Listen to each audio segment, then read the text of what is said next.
Almost 1 year after legislation to help veterans and those exposed to toxic water at Camp Lejeune was signed into law, the government has yet to settle a single claim.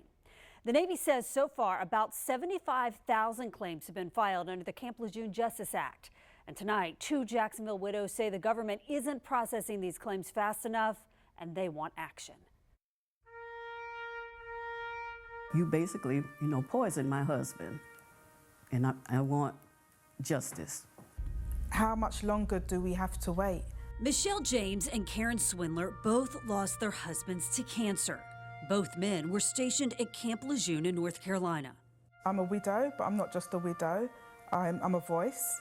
They met through a Facebook group James started for widows of those poisoned by toxic water on base.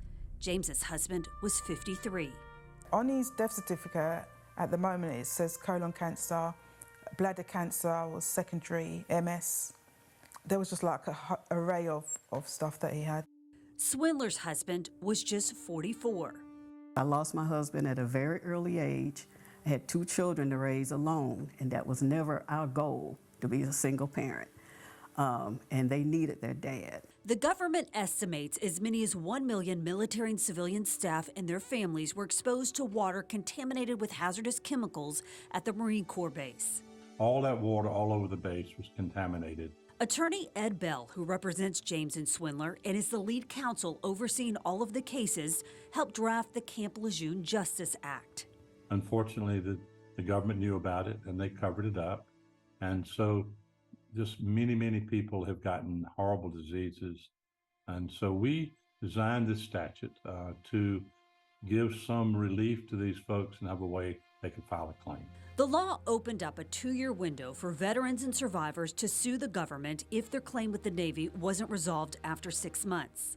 Since the bill was passed, I personally believe that the government was not ready. James and Swindler filed a claim the first day the window opened and say they have gotten no response. People are dying. So even as we speak, more Marines are dying. They need this money right now. People have lost their houses. People are suffering. They can't pay their medical bills because of the poisoning. Florida Senator Marco Rubio has been critical of the Navy and in late May accused it of failing to take action on a single claim. However, a Navy spokesperson says more than 20% of the claims received are currently being processed. Swindler and James now plan to sue, adding to the hundreds of Camp Lejeune cases that have already been filed. And now that's causing a backlog in the courts. So Judge Diva said that if they're to get through all these cases, what they've got right now, it's going to take 1,000 years. Well, I think the judge that said that is right. If you took each individual case and tried it to a jury trial, I think he's right. But in every problem, there's a solution. And we think we have a good solution that probably could get most of these cases resolved within 3 years. A solution he says he hasn't yet presented to the court. Compensation cannot replace the loss of a loved one, but it can help you to start rebuilding your life and putting some closure behind this.